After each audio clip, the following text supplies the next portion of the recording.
fuck, that's not. Goddamn. Hey, D-maniacs. D-man Johnson III here with... I'm not gonna call y'all D-maniacs. How egotistical would that be? That would be weird. I always find it weird when YouTubers call people who view them like they're, I don't know, something named with their first name or something. Like, that's awkward. That's really dumb. I'm just gonna call y'all friends, alright? Hey friends, D-man Johnson III here, back with a brand new movie review. And by review, I mean I just ramble on for a few minutes and y'all have to listen to it or turn this video off. I mean, y'all probably do the second, but it's fine. Let's talk about A Quiet Place Day 1. Quiet Place Day 1. I want to start off by saying that I'm not really the most critical person in the world. I don't come into these movies wanting to rip them apart, talk bad about them, or even really like break them down and either recommend them or not. I don't know. I just want to talk about movies. That's really where my passion lies. It's not really about reviewing per se, but I just love talking about movies. And I don't know about you, but when I was younger, me and my friends used to go to the theater, and after the movie, we just talk about for hours, like all night long. But I guess that was pre-cell phone age, and now it's like, I don't know, I guess you just hop on Reddit and just talk about it. Fuck if I know. Right, Michael? I want to first talk about my history with the series. Now, let's start off by talking about Quiet Place 1, the film by Jim. So, was it good? Did I like it? I only seen it once. I'm not really a big rewatcher of films. Some people love rewatching the same films over and over. That's not really what I enjoy doing. I like watching a whole bunch of different films. When I was younger, of course, I'd watch the same movies over and over and over because, you know, that's all you own. That was the only thing that you had all weekend or until you buy your next movie. That was it. So, of course, you just watch the shit out of it. At least I did. But now there's too many options. There's just movies everywhere. So I've only seen A Quiet Place once, but that film stuck out to me. Like, there's so many scenes, like the silo scene, there's just where I don't want to spoil it in case nobody's seen it before, but it has an amazing opening, it has a great ending, and there's God, the death scenes are so freaking cool in it. I can remember almost every detail of that movie, every scene, and I can, recall the plot. I can tell you everything about it. So that shows you how much I really enjoyed it. And I saw Quiet Place Part 2 just once also. I guess I can spoil this part because there's a sequel and you know that some of the characters return. So remember at the end of part 1 when Emily Blunt fucking cocks that shotgun and you're hyped and then it cuts to black and you're like, oh shit, that was a badass movie, man. I wasn't expecting a follow-up. I thought that was the perfect ending. You don't know whether they're about to die, which, you know, more than likely they are, because once you fucking shoot 1, shoot 2, eventually they'll all surround, but you don't know whether they're about to die or whether they're about to live. That's the point I'm getting at. Fuck all the rambling. So I thought that was amazing. And then part 2, of course, had to come in, follow it up. And it's like, no, why do you do this? Like, we didn't need to see what happened after. And honestly, I don't remember anything of part 2. I remember like a water tank. And they have to close, or they have to keep it unlocked or else you'll suffocate. I remember a pier, a boat, and a DJ room. That's pretty much all I remember in A Quiet Place Part 2. So I don't know if I enjoyed it. I would say that it's not memorable. Thankfully, I go on Letterboxd after watching every movie that I see, and I write just a little review, nothing too big. So let's see what my opinions were of A Quiet Place Part 2 when I first saw it. That's first impression, baby. The Quiet Place 2. Wait, what? Is it The Quiet Place? Or is it just A Quiet Place? Fuck, man. Have I been calling it The Quiet Place this whole time? Maybe nobody will notice. Reviews. I gave this film a 2.5 out of, that's funny. I gave it a 2.5 out of 5. And I gave it a like because any movie that I give over a 2.5, I'd say it was entertaining, but it wasn't great. Like, it was okay. I call mid scores like a 5 out of 10 is okay. I don't even like scores. I don't do a whole scoring system. I only do it on Letterboxd just because, I don't know, it sort of helps me recall like sort of what my main opinion is at the time, because my reviews that I write down here where it says your review is bullshit. Like, all I wrote was worst movie to eat nachos in. And god damn it, I did not remember that. Because thankfully I'm trying to lose weight. Weight loss challenge 2024. So just because I'm trying to lose weight, I didn't order nachos this time. And I am so happy. Oh my god, can you imagine being that dick in the movie theater? It's just like everything's just quiet because the movie hardly talks at all when the stuff gets going and the monsters attack. Don't touch me. And then you just reach into your bag. You grab the nacho. And then you put it in your mouth. Just everybody in the theater is gonna look at you like a goddamn asshole. And this theater, it was pretty empty. I was just about the only person there with my family. Now, this is where I would probably go on a tangent of saying the movie theaters are dying and whatnot, but I don't know. They're saying this is the best-selling quiet place in the box office. So let's look that up, make sure it's true. Because if it's true, then I don't know. I didn't see it in my theater. I went on a Saturday at 6:15 p.m. You think that would be packed? Or I'm just old, and now 6:15 is the new 8 p.m. I don't know. What time do people go on dates these days, Michael? What time did I used to go on dates? I don't know. The Midwest's time is way different. Because in Texas, bars would close at 1 a.m. So you have to start early, and then you get done around then. But here, it's like bars don't close until 4 a.m. or 5 a.m. I don't know. It goes on forever. So it's like the Midwest time is way different than my time. It's like, y'all can party late. Nah, fuck that, man. I'm just getting old. I'm getting old. I'm in bed by like 9 to 10. I wake up at 5 in the morning. This is like already like, what time is this shit? It's pretty early. It's 8 in the morning. Let's talk about the movie. Too much nacho talk, not enough movie talk. Alright, so Quiet Place Day 1. Baby. So I didn't watch the trailer to this movie at all. I went in completely blind. I say everybody should go into a movie completely blind and not watch trailers. With that said, I watched the trailers before this movie first started. It was Nosferatu, and that movie looked fucking amazing. I want to see it. Can you tell? At least with Nosferatu, I know the story of it, so it's not gonna be a big shocker whenever what happens unfolds. My favorite Nosferatu retelling is the Klaus Kinski version, and oh my god, that shit is beautiful. Every single scene, you just want to fucking pour spaghetti sauce on it and just eat it up. Whew, I love that movie. In this film, we are greeted to a woman who has cancer. I'm not gonna go talk about the entire film. Well, fuck, I can't just leave you off in that. Sorry. Okay, so this woman has cancer. I don't remember her name, but she's in hospice. She's dying. We'll just call her the babysitter. She has a pet cat. I don't like cats, but this cat's pretty dope. I don't like cats. I think this cat was... I don't give a fuck about the goddamn cat. It was in the movie for no reason, Michael. There was no reason for the goddamn cat. I mean, there was just a reason for the set pieces. And I don't know, man. Maybe just the passing down the torch of happiness. But besides that, Michael, I didn't like the cat. It just gets people into bad situations. You know how cats do it. You know how cats do it. So she's in hospice. This lady is played... See, I'm bad at actors' names and characters' names. Whenever I remember an actor's name or a character's name, it usually means I like them a lot. This lady, I saw that she was the same lady who played in Us. She played as Red. That was an amazing character. She acted the hell out of it, and she did perfectly. So the babysitter and the cat. Yep. So fun, interesting story. I was looking at IMDb, because we all know how trustworthy IMDb is. And Ed said that this actor was actually afraid of cats and had to go through, what's it called? Not fear tactics. So what's funny is that the actor is actually afraid of cats. So in order to take this role and be next to this cat during the movie, she had to go through trauma therapy and slowly get introduced back to cats so she wouldn't freak out whenever she saw the cat. I found that kind of interesting. I'm allergic to cats, so this would have been me the whole movie. Guys! And then I die. I forgot it's the Quiet Place.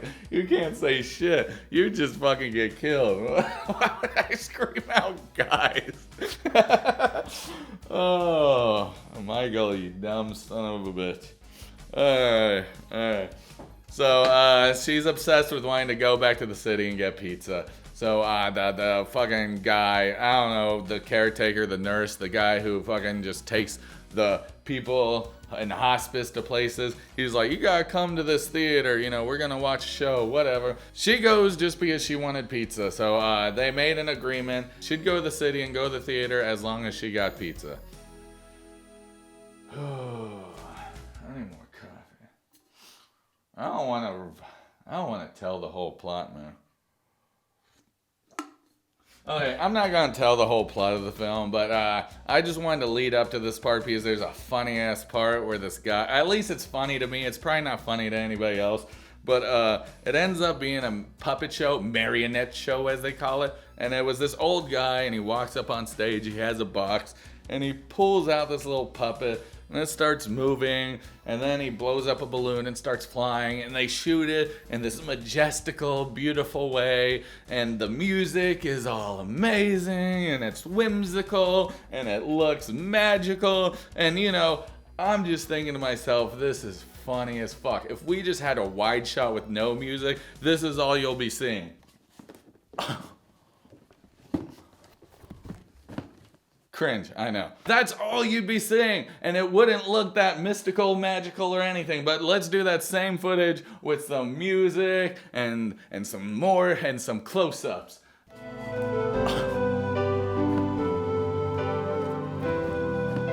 But I'm not actually gonna move the camera because fuck that, I'm all by myself. God, I do everything but talk about the movie. Nobody's gonna watch this shit.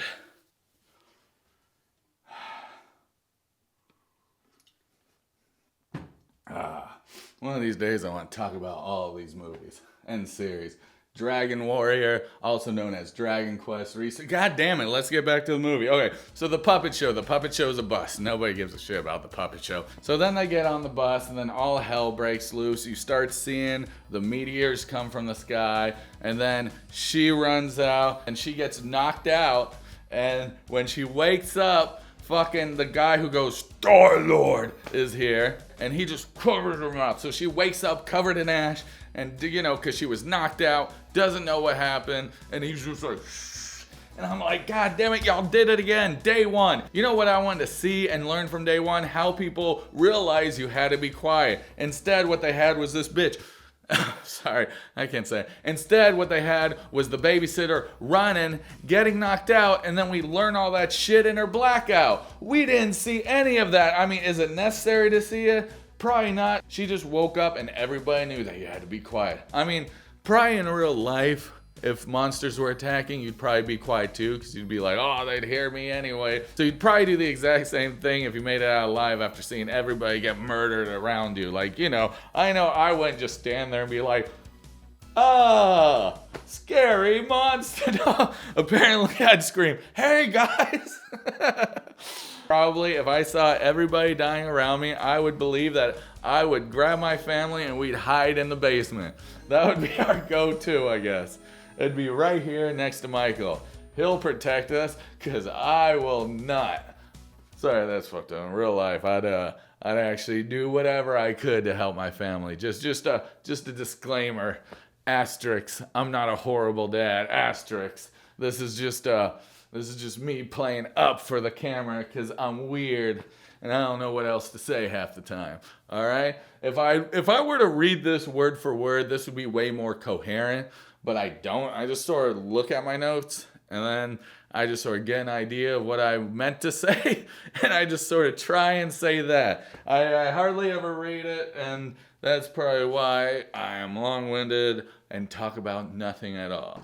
Alright, so all hell breaks loose, and the guy's holding onto her mouth. They automatically know to stay quiet. So at first I didn't know who the hell this guy is. They put an abnormal amount of focus on him, and then at one moment he like killed somebody in front of his child, but then that plot line was never revisited. They showed all this making it seem like it was gonna have this big relevance to the story, but then it just went nowhere. And when I was watching, I was like, well, what the fuck's the point of that? And then I looked it up. I think his name is Dee-man. I don't know. But he was actually in A Quiet Place Part 2. And that shows you how little I remember about Quiet Place Part 2. Now that I read that, I kind of recall him in the DJ booth or some shit. I don't know. It's called Day One Although I'm sure it lasted 3 days. Fucking knee slapper, man. So there's 2 leads. It's the babysitter. And I call her the babysitter because not only does she look after the cat, she also looks after a grown-ass man. This guy doesn't make any sense. He just sort of magically pops up out of the water. We'll call him Great Value, Robert Downey Jr.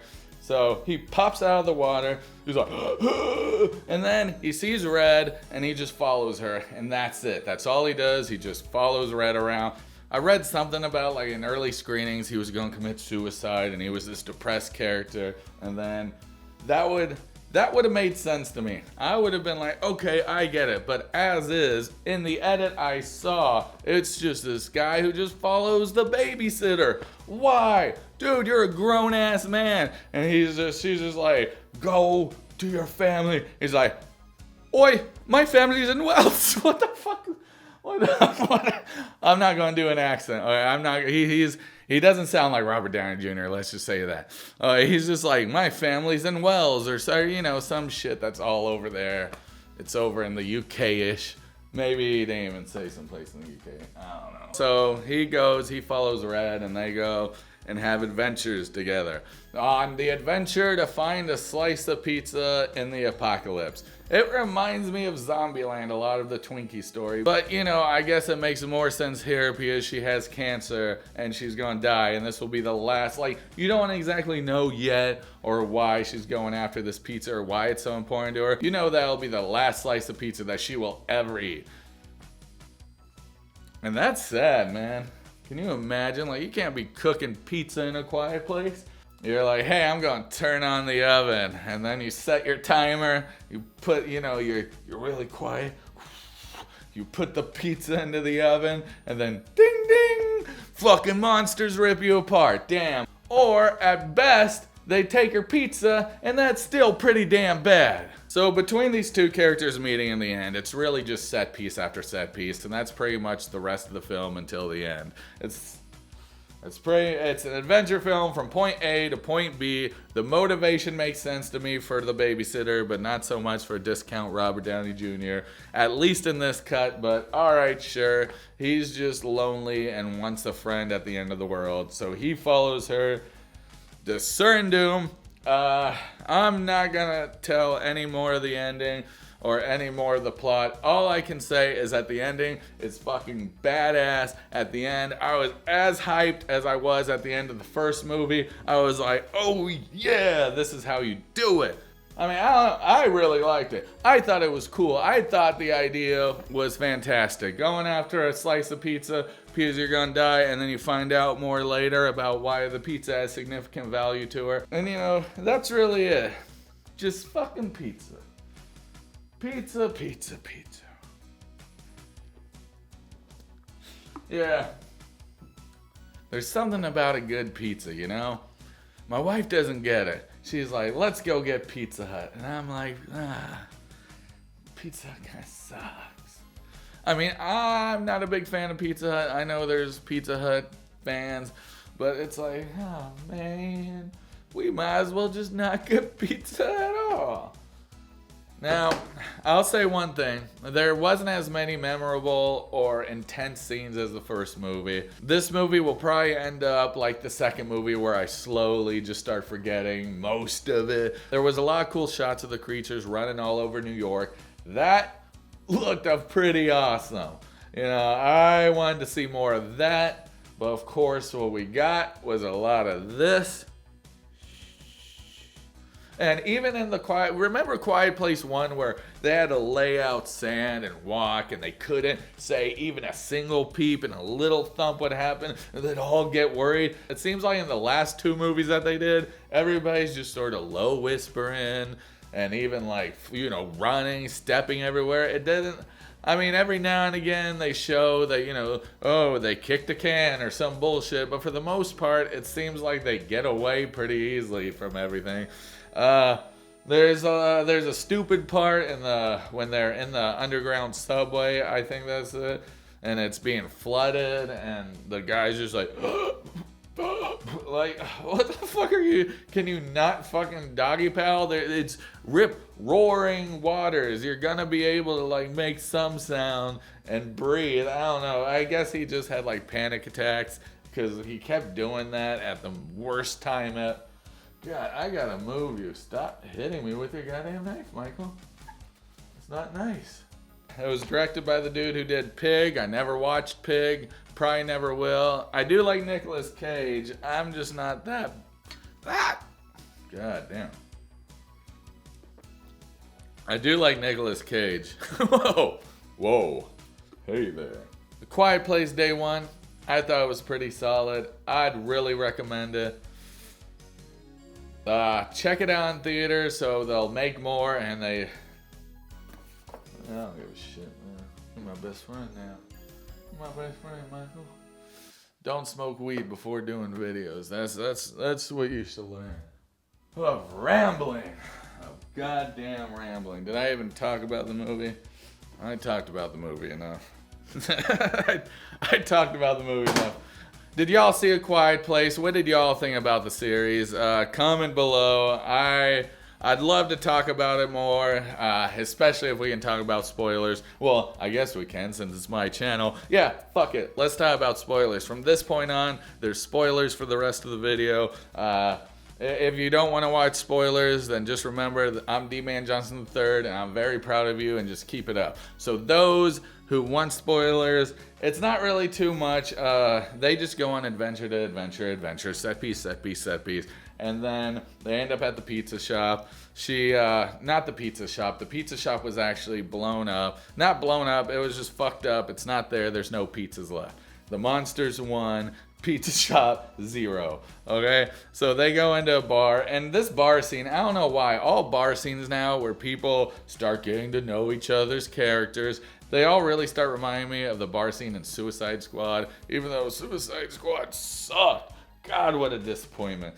So he leaves for a second, and then he comes back with a pizza from like a corner store, and he just writes Patsy's on it, because that's the pizza that she wanted. And we find out that the pizza place was a place that she used to go with her dad, and it's all this sentimental shit, and it's really cool. I really like shit like that. They did a really good job on it, so you understood character motivation, and they're in the bar. I could not concentrate to this fucking bar scene because the cat was there the entire time, and I'm thinking, bullshit, if a cat was there, it would just start knocking over shit, and this movie is unrealistic. You know, it's unrealistic. The monster's super realistic.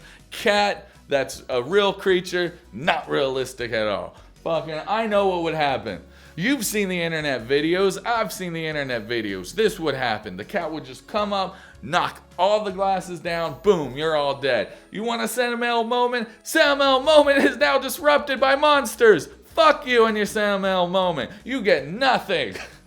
Like, oh yeah, that reminds me, I went to go pee and then I came back and out of nowhere, the guy was on a steel beam and the cat was on the other side like he was gonna rescue the cat. I was watching like, what the fuck is even going on? You're on something that's gonna make so much noise while you're crawling on it to rescue a cat that's just gonna end up hissing at you or bopping you and doing its own thing anyway. Dude, that cat can get down. Relax, you don't need that cat. And my wife filled me in why he was up there, something about getting medicine for Red. And I'm like, okay, they're friends now. I don't know, it just didn't seem, it seemed like some of these scenes went by too quick. It didn't, maybe I gotta see it again. Maybe I was just too stoned and the passage of time was just going really quick.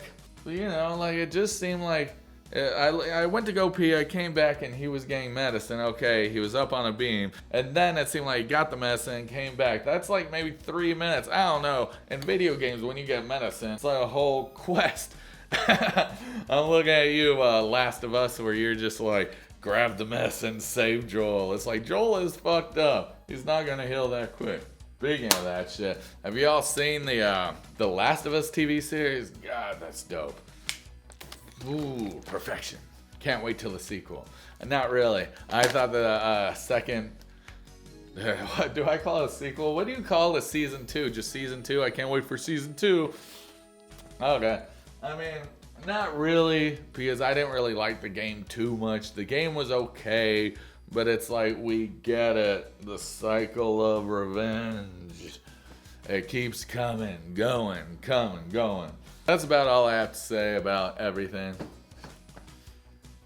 Quiet Place, am I right? I would definitely die. The first time I'd take a shit, I'd die. I think half the people would die from this. Think about it. You've been in a public restroom where you just hear farts and somebody's just blowing it up in there, and you're thinking, ugh, this is disgusting. I just want to go piss, and now I gotta listen to this shit. Literally. Can we talk about our shits? I think everybody has a shit like that eventually. And, eventually, we're all gonna die. A sneeze will take you out. God dang it, allergies. It's like I survived the initial monster attack, and then I'm out here in the goddamn woods, and it's all over. I really liked it. If you watched it, let's talk about it. If you got spoilers, let's talk about it. What are your thoughts? I really enjoyed it. If they make a new one, I'd go check it out. And hopefully y'all will peep it out in theaters so they make another one.